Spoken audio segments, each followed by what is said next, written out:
Good evening, everyone, and welcome to Let's Chat. I am Minister Sharon Brumfield. On Let's Chat, we look at our beliefs, our behaviors, and the way we see barriers, and then we begin that transformation process in our lives. I have a special guest with me today. I have Daphne Johnson with me, and I want to give her an opportunity just to share a little bit about herself before we jump into the show. Thank you, Sharon. First of all, I want to say how honored I am that you're taking some time to chat with me and have me share on your platform. I'm excited to be able to just spend some time chatting with you and talking about some things that hopefully will be beneficial to your listeners. I'm Daphne Johnson, Minister Daphne Johnson. I am an author, I'm a speaker, and I am a recruiter. I help connect people to opportunities. So I think that carries over into my personal life as well and how I approach ministry because I really believe in connecting people to purpose. And so as a result of that, I am an author of a book recently published called She Said Yes. It's time to answer the call to purpose. And the whole idea around the message of that book is to help people to embrace and be encouraged to walk in their purpose. And it uses a familiar Bible story. And I'm excited about the opportunity to share a little bit more about that as we talk. And then I also have a book that I wrote several years ago that was my first book, and it was a devotional. It's Vision Inspired Living, Daily Inspirations for Single Mothers. So that book was written during a time in my life, a time of transition. And it was really starting out with me wanting to encourage myself. And as Okay. I was writing and creating a journal myself to find encouragement and inspiration in the word, I saw that this encouragement that I have started to find for me, that I then wanted to use it to share with others as well.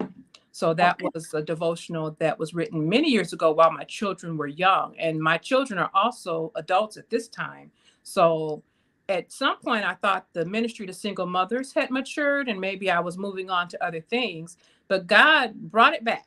And so now I am doing a series on Facebook Live where I am doing live devotionals, and it's one day from the devotional each day for 30 days. And so I actually will be going on to broadcast a little bit later this evening, 8 p.m. Central Standard Time. Monday through Friday are the days that I'm on with my live devotional on my personal page. And then I do share it to my YouTube channel as well. So I'm keeping an archive and hopefully developing a series or a library, if you will, where people can find encouragement and share it as well. That's amazing, just absolutely amazing. And so let's go back into the whole idea of ministering to single moms. Do you just share a little bit more in depth about that? Do you see a need for that? And can you, just elaborate a little bit more? Absolutely. I can tell you first, when I was a single mother, unexpectedly, I became a single mother by way of divorce. And I always tell people it doesn't matter how you got here, but at the same time, whenever you find yourself in a situation that you didn't sign up for or that Right. it just didn't turn out the way you expected, you need some encouragement and inspiration for that journey. And I can recall there not being much literature or information from a spiritual perspective written to single mothers. And I thought, okay, if it doesn't exist, then perhaps there is a gap that needs to be filled, right?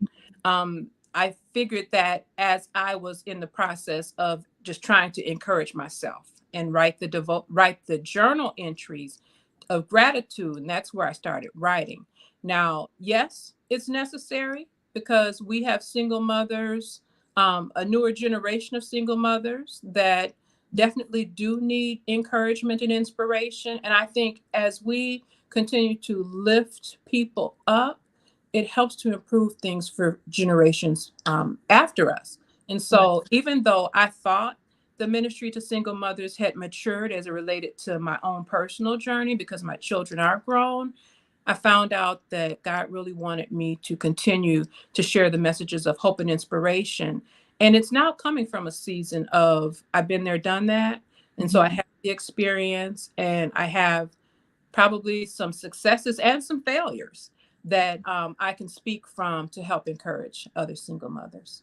Yeah, that's important because when God puts us on a journey, He gives us an assignment, a purpose. Sometimes we think it's not going the way it should go, and we might say, "Okay, that season is done. I need to move on to something else." But that's just the kind of God we serve. He gives us those little pockets of time with Him so that He can speak to us and minister to us, so that we can get back to the original plan and purpose He has for our lives. So that's amazing. I'm super excited for you and the plan of God on your life. And so tonight we're talking about dreaming again. And so I want you to go ahead and jump in, and I'll interject here and there on this topic, but I'm really excited to hear what you have to say about dreaming again. Sure. I will tell you that it was in my spirit that dream again is a concept that we have to think about, because oftentimes when we make, either when we complete something or when we make a transition, we feel like we're done. Right. And so that doesn't mean that you get to sit down on your dreams or your purpose. It means that you find something new to put your hands to. And Yes. so I just believe that God put us here for a purpose. We were planned and crafted by Him. And He gave something to each and every one of us on the inside that A, cannot be duplicated, and B, Mhm. that we do only the way we do it, and nobody can do it like us. But more importantly, that He put something in us that's intended to meet a need. I don't know Mhm. about you, but whatever it is that you find to be your purpose, I'm sure you've had occasions where you've met someone and they told you that whatever it was, however you ministered to them, was exactly what they needed at exactly the right time. Yes. So we don't want to sit down on that, because God still has purpose for us, and God still has um in His plan made it so that our lives would intersect with others, that we could serve and meet the needs of others. And at the end of the day, it gives glory back to Him. Exactly.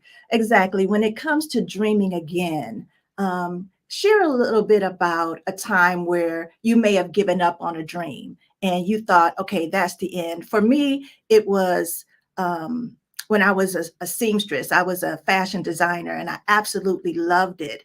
And for a season, I thought, okay, it's not going the way I want it to go. So I put everything in the closet, sewing machines, fabric, everything that had to do with that. I threw it in the closet and I just never looked back. But then God tugged on me and said, no, I wasn't done with that. There was more He needed me to do with that. So then I brought everything back out and I was able to help people in a different way with my sewing. And so tell me about a time where you thought it was over, but God said, not so. Sure. Actually, the example that where I wrote my first book, the devotional for single mothers, again, I mentioned that I wrote it several years ago. And, I thought it was a one-hit wonder. And so Mhm. it wasn't really in my mind to write anymore, although I've always been a writer. I've always written. I write essays, short stories, whatever, and so it's a gift that God gave me, but I wasn't using it. And so I was working, which, trying to raise a family, you focus on what you need to focus on, right? And Yes. so I was focused on working and raising my children. And the idea of a book coming out of me again just was not on the top of my mind. But I will tell you, a real pivotal moment happened for me. And that was in 2017, 2018, one of those years. I preached a sermon actually called She Said Yes. All And it right. used the story of Mary. She was visited by the angel that informed her that God had an assignment for her. And after I preached that message, I really didn't, it wouldn't let me go. And I Mhm. felt like there was more to it than that, that I needed to do something else with She Said Yes. And so I actually carried that in my heart for a couple of years before I actually ended up writing the book. And what made me aware that I needed to write was the fact that I had a conversation with a young lady who had gotten her hands on my devotional. Okay. I mentioned that I'm a recruiter, and I was interviewing a young lady for a job with the company I was working for. And after the interview, she sent me an email to thank me, which, is customary. And in her email, she asked, by the way, are you a writer? Or have you written a book? And I'm reading this thinking, this is odd. But of course, I answered her yes. Now, let Right. me say this before I tell you what all happened. I was in a season of wondering, God, am I doing the right thing? Am I on the right course? You know, we get there sometimes, have that nagging feeling that there's got to be more to life than this. And so Yes. I had gotten into my 9 to 5 routine, but there was more. And so I'm in that questioning phase. And so this young woman telling me after I responded saying, yes, I have written a book. And I'm wondering why she's asking. She responded to say, I don't want to miss the opportunity to tell you thank you because I read your devotional at a time in my life when I really needed it. She and her children were in a shelter having left a domestic violence situation. And she wanted to let me know that she had gotten her hands on my book. And at this point, I'm reading her email and I'm literally in tears because I'm going, what in the world? How did this even get into a shelter? And then Yeah. just how there's no coincidence with God. So he Mhm. orchestrated it so that this young woman would have the opportunity to remind me that I had done something in obedience that mattered for someone else. And that was my instruction to go ahead and get my second book off the back burner and Okay. begin writing because it was like, okay, Daphne, you should be writing. Yeah. And so so I ended up writing my second book, and the topic was already there because I was wrestling with it after I had used that message as a sermon. And so it was exciting to move forward with that. And I became convinced at that point that we never stop um, letting God use us. We never stop dreaming, and we got to take whatever it is that may have been in our heart off the back burner. Yeah. And that's what I had done. I had put the message that I knew God had put in me, I put it on the back burner in Mhm. exchange for, going to work every day, working 9 to 5 and beyond, but not yet satisfied because I wasn't doing something that was really in me to do. So tell me, what made you put it on the back burner? Was it busyness? Was it fear? Did you really, you were unsure? Is this guy talking to me or is this me? What was it that made you put it on the back burner for several years? I will tell you that the majority of it was just being focused on working. Mm, And I think also now that I'm on the other side of it, not being serious about prioritizing what I know I'm purposed to do. yeah. And so Mhm. now I'm in a space of understanding that, okay, I can hold a 9 to 5 and I'm purposed for that as well because I love making connections for people and helping people find jobs. I Right. love it. Mhm. However, there's more in me and we don't have to do just one thing. Right. Sometimes we are conditioned to believe that your 9 to 5 perhaps is what's meant to be, and that's it, and that you don't have room for anything else. And Mhm. so I have learned that I'm multi-passionate. I think that's a buzzword now, when you have more interest than just Yeah. one lane, if you will. But Mhm. actually it's not even working in more than one lane, it's all who I am. And so I really can show up how God has created me, understanding that I was made with purpose, on purpose, for purpose. And wherever I am, that's how I'm showing up. So it's not like I'm switching hats. And I think that was another problem I was having, Okay. that I felt like I needed to juggle or wear multiple hats. But it Mhm. really is one hat. Mhm. And I just am multifaceted, but I still show up in the fullness of who I am doing whatever it is that I'm putting my hand to.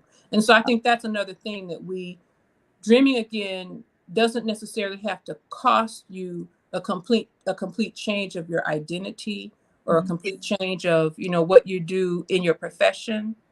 It's Mhm. still purposeful.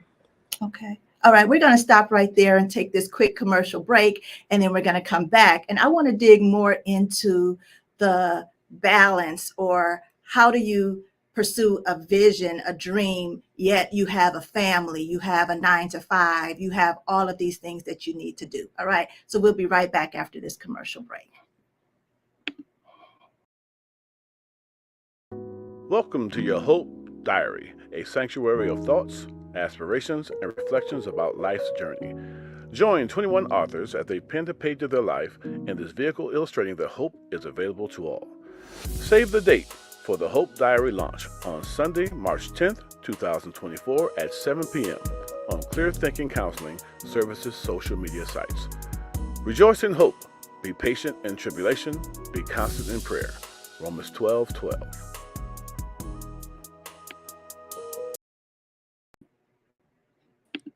All right, we are back. And so I want everyone to make sure that you save the date for March 10th. That's our Hope Diary Project launch. I'm super excited about it. Daphne is one of our authors that has come to partner and be a part of that project. Just tell us a little bit quickly before we get into our dreams as to why you were interested in being a part of the Hope Diary. Wow. I will say that it resonated with me that you were looking to create a book that would be messages of hope and inspiration. And so I identify with that strongly. My ministry is one where hope and inspiration is one of the, I would almost say, pillars of, how I operate, who I am. And so I knew that I'd had stories that have happened to me that I felt could bring some insight and some hope to your readers. So they'll have to get the book to read it, right? Yep, you'll have to get the book to read it. We're super excited about that launch. And so make sure that you save the date. That's March 10th at 7 o'clock p.m. And it'll be on all of my social media sites. All right. So let's get back to dreaming and just the whole topic of balance. So someone might be saying, okay, that's all good. You talking about dreams, but I got kids. I got a family. I have to work. I can't just be in la la land dreaming and thinking of something beyond where I am. What would you say to them? I would say that I'm not even referring to just the idea of dreaming, but I'm referring to the idea of solidifying some action behind what it is that you want to do. And you owe it to yourself to do that. But more importantly, I think about the parable of the talents. And God wants a return on his investment, as we know by that story. And so I believe there's also a responsibility that we have. If God has given something to you that is your call, your anointing, your assignment, then I also believe that he will give you provision to make waves. Now, that doesn't mean you have to commit your 9 to 5 to something purposeful that may not be within your job, but it is saying that you need to step out and that you need to realize that time is not promised to you. So let's work while we have time. Yes. Now, as it relates to balance, I've learned recently, and I've been hearing this a lot in social media, and coaches and things are telling us that it might not necessarily be balance that you strive for, but it's harmony that you strive for. And you find a way to let the ebbs and flows of the various things that you are responsible for, you find a way to help them to fit together and work together. And that means that you don't necessarily have to, like I said, I feel better knowing I don't have to switch hats, that I wear one hat and I show up fully as who I am. And so I take my hope and inspiration and encouraging words to work. I get messages, can I talk to you? That's the hope and inspiration at work. And it may not even be about how to do something mechanically on the job, right? And so we learn to harmonize.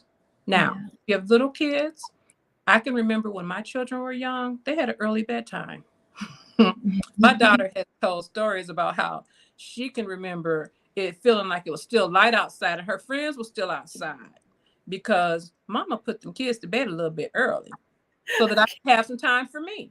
Right. And so the same thing is in operation, now, if you don't have small kids, then obviously that's not the case. But if you do, find a bedtime for them and create some time that you devote to whatever it is that you're wanting to execute and that you're wanting to move forward in. That would be my advice. Yeah, I totally agree. And when you find who you are, that's who you are wherever you go. It doesn't matter where I go, I'm going to have some questions. It doesn't matter if someone's talking to me and I'm pondering what they're saying. I try to hold back sometimes so that I'm just not asking them questions so they don't think they're on the chair talking to me, but that's just who I am. I want to make sure that people are okay. I want to make sure that you're thinking through this decision clearly. I want to make sure that everybody is getting healed and they're, seeing who they are and living out who they are. And so wherever I am, that's who I am. And can you let us know, how did you find you? Did you just know all of a sudden, always? You just knew? Looking back, maybe now you can see, oh, I was like that as a child. Oh, I was like that when I was in high school. I was like that when I did this. But how did you actually come to the realization that this is who I am? It's good that you asked that question, because I do believe that oftentimes characteristics of our gifts and our purpose show up in us early. Mm-hmm. And it was as I became an adult and I would think back, and that's actually one of the ways I recommend people consider how to identify their purpose and their giftedness. Mm-hmm. It was with you. I was writing when I was in elementary school and junior high school. Mm-hmm. I took creative writing in college, and I was writing creative documents and things like that, poems and essays, entering poetry contests, Mm-hmm. entering speech contests, things like that. So it was in me as a young lady. My parents even saw it. My mom bought me this little notepad that had a light on it, that when I took the pen out, it would light up. So she knew Daphne would like to write things down in the middle of the night. I read in the middle of the night, things like that. So my dad bought me a typewriter. I used that typewriter, and it was a manual typewriter. That I'm aging myself, but I used that typewriter to type my short stories, my poetry, and things like that on it, because I love to write. I have notepads all over the place because I love to write. So it's in you, and people often will tap you on the shoulder for the thing that you do well too. Yeah. I bet you have people coming to you asking you for advice, asking you to help them think something out and figure something out and help them come to a conclusion for themselves, right? And so oftentimes what's in us, people recognize it as well. Mm-hmm. And your name comes up because you can meet the need. And so that's how we can identify what's in us. Yeah. Now we're going to close out in just a few minutes, because I know you have your show that's coming on at 8:00. And so make sure, if you're watching now, go ahead and check it out. It's on your personal page, Daphne Tolbert-Johnson, right? Yes. Yep. And so go ahead and check that out. But as we close, give us one or two nuggets that a person can take when they're dreaming again. What's some steps to the actual dream, to the manifestation of that dream? Sure. First of all, I think you need to be in a space of belief that your dream is important, that it's something God gave you for a reason. Beyond that, I would say that you would write it down, being clear on what you actually want to do, and it kind of commits you to it. There are studies that say when people write things down as goals, that the ones who write them down are more likely to accomplish them. Exactly. So I would say write it down, and then put some time aside to actually work on it and create, a plan to begin walking it out, whatever it is.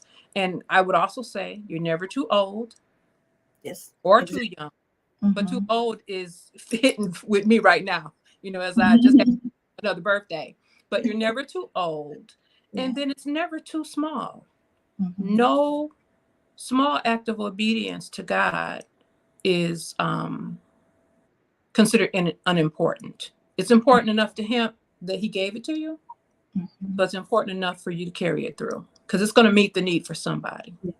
I agree. And just as we close out, I just give a little plug for my pastor, Dr. Anthony D. Burns. He created a 90-day devotional called Pathway to Possibilities. And so it takes you through a journey of asking some questions with scriptures and mantras and confessions, and then you write down your goals and your dreams throughout these 90 days. And it has been absolutely amazing. Our whole church went through the 90 days, and we just finished this weekend. And so for those of you who are out here and you need a tool to help you get those dreams from the dream stage to manifestation, you want to make sure you go and get that book at dradburns.com. All right. And so thank you so much, Daphne, for joining me this evening on Let's Chat as we talked about dreams, and we talked about your several books. And I pray God's blessing over your ministry for single moms. We know that that is a big need, and moms in general need to be encouraged, but especially the one that has become the single mom from whatever situation, circumstance, or condition came into their lives. And so thank you for doing that. Thank you for your books. Thank you for your authority as you've lived out that life and you're able to help someone come to on the other side. So God's blessings on you. I pray that your life tonight will be absolutely amazing and lives will be changed for the better. So thank you for joining me tonight. And I pray that everyone would have an amazing, blessed night as we end this live tonight for Let's Chat. All right. You guys be blessed.